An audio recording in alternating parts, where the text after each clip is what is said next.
మూడు విడతల్లో రైతు రుణమాఫీ చేస్తామని, టెక్నికల్ ఇష్యూస్తో రుణమాఫీ కాని వారికి కూడా తప్పకుండా మాఫీ చేస్తామని తెలిపారు మంత్రి శ్రీధర్ బాబు. రుణమాఫీ చేసి రైతుల ఆనందం నింపింది కాంగ్రెస్ ప్రభుత్వం అన్నారు ఎంపీ వంశకృష్ణ. పెద్దపల్లి జిల్లా మంథని పట్టణంలోని పలు అభివృద్ధి కార్యక్రమాల్లో పాల్గొన్నారు నేతలు. గత ప్రభుత్వ నిర్లక్ష్యంతో పెద్దపల్లి ప్రాంతం వెనుకబడిపోయిందన్నారు. తాము మంథనిలో పరిశ్రమలు ఏర్పాటు చేసి ఉపాధి అవకాశాలు కల్పిస్తామని చెప్పారు. అభివృద్ధి కాంగ్రెస్ పార్టీ అజెండా అని తెలిపారు.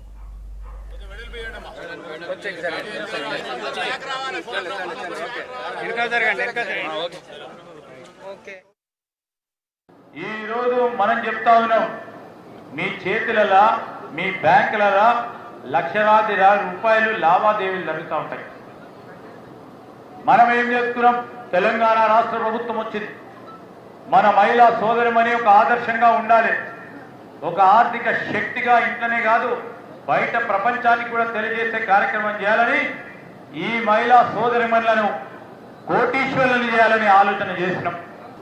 ప్రధానంగా ఈ రాష్ట్రానికి సంబంధించిన రైతాంగ సోదరులకు సంబంధించి ముఖ్యమంత్రి రేవంత్ రెడ్డి గారితో పాటు వ్యవసాయ శాఖ మంత్రి తుమ్మల నాగేశ్వరరావు గారు ఒక స్పష్టమైన హామీ ఇచ్చిండ్రు ప్రభుత్వం తరఫున. 2 లక్షల రూపాయల వరకు రుణమాఫీ చేసే కార్యక్రమం మా ప్రభుత్వ బాధ్యత అని ఇప్పటి వరకు 3 దఫలుగా మరి రుణమాఫీ కార్యక్రమాన్ని చేపట్టాం. ఇంకా రాని వాళ్ళు ఆందోళన పడద్దు, ఎక్కడైతే కుటుంబ వివరాలు సరిగ్గా లేకపోలేదు, లేకుంటే ఆధార్ కార్డు కొన్ని సందర్భాల్లో టాలీ కాలేదు, కొన్ని సందర్భాల్లో బ్యాంకు కూడా సాంకేతిక పరమైన ఇబ్బందుల వల్ల కొంతమంది రాలేదు.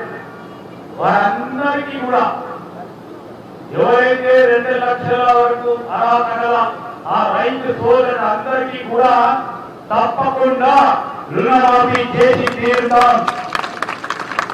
దాదాపు ఒక 38 కోట్లతోటి డ్రైనేజ్ వర్క్స్ కానివ్వండి, స్ట్రీట్ లైటింగ్ వర్క్స్ కానివ్వండి, వెజ్ నాన్ వెజ్ మార్కెట్ విషయానికి సంబంధించిన కన్స్ట్రక్షన్లు కానివ్వండి, ఇవన్నీ అతివేగంగా పని పూర్తి చేయాలని చెప్పి అందరికీ ఈరోజు ఈ ప్రారంభోత్సవ రోజున కలవడము చాలా ఆనందంగా ఉంది. ఎందుకంటే మీరందరూ గమనించాలా, గత 10 సంవత్సరాలు ఏ డెవలప్మెంట్ వర్క్స్ టేకప్ చేయలేదు మన ప్రాంతంలో.